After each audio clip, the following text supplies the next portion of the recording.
I've heard it suggested that the reason psychiatrists don't engage in talk therapy, psychoanalysis, so much anymore was because the most determining aspect in the field was the play of market forces.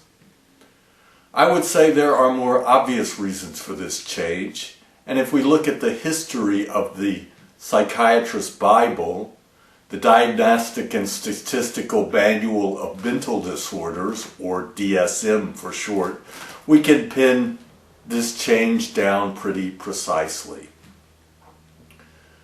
The perceived need for such categorization dates back to the 1840 census, when the government, wanting to collect data on people labeled mentally ill, added the terms idiocy, insanity to its census reports.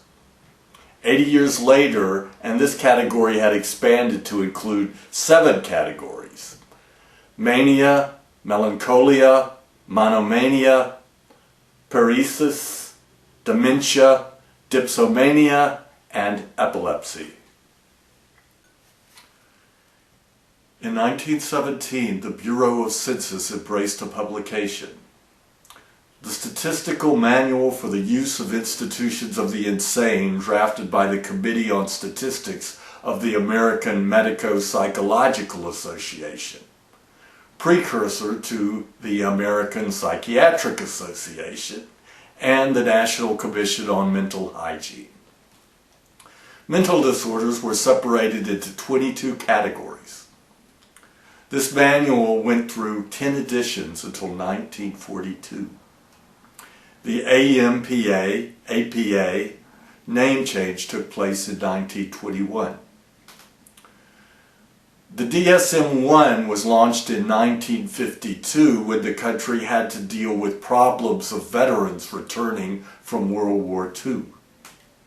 Quoting Wikipedia, both the DSM-1 and the DSM-2 reflect the predominant psychodynamic psychiatry, although they include biological perspectives and concepts from Krapel's system of classification. The big change, editorial efforts begun in 1974 with Neo Krapelin Robert Spitzer chairing the revision committee, occurs in 1980 with the publication of the DSM-3. The divide in mental disorders at this point ceases to be between neurosis and psychosis and instead becomes between minor and major mental disorders. This change represented a sucker punch for Freudian and other psychoanalytic approaches to treatment.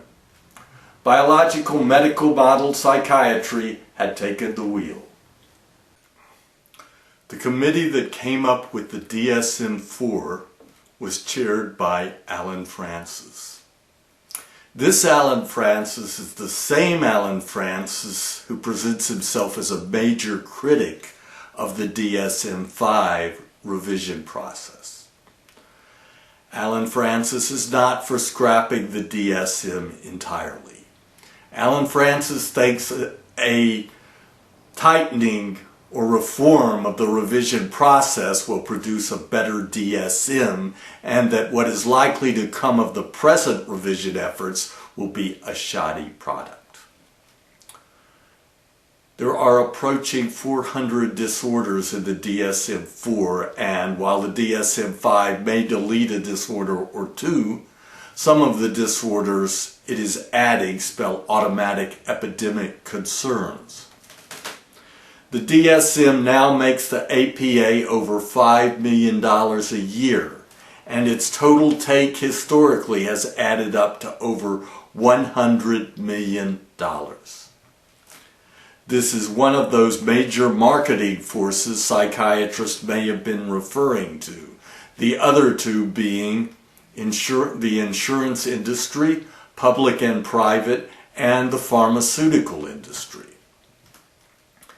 The issue some of us, psychiatric survivors and critics of conventional mental health treatment, have not only with the DSM revision process, but with the DSM itself, is that the iatrogenic harm that comes of conventional mental health treatment begins with the label.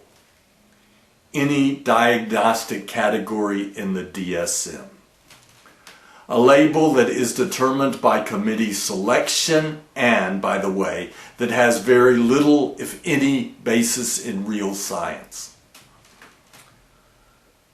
We need in psychiatry and the mental health treatment field a paradigm change. Biological medical model psychiatry serves the pharmaceutical industry. Drugs are seen as the only and more or less permanent fix to what are perceived of as biological defects. This is a deception. There are other approaches to problems in living that involve caring for people, not pretending to do so, while damaging them. And we need to explore a few of those other approaches.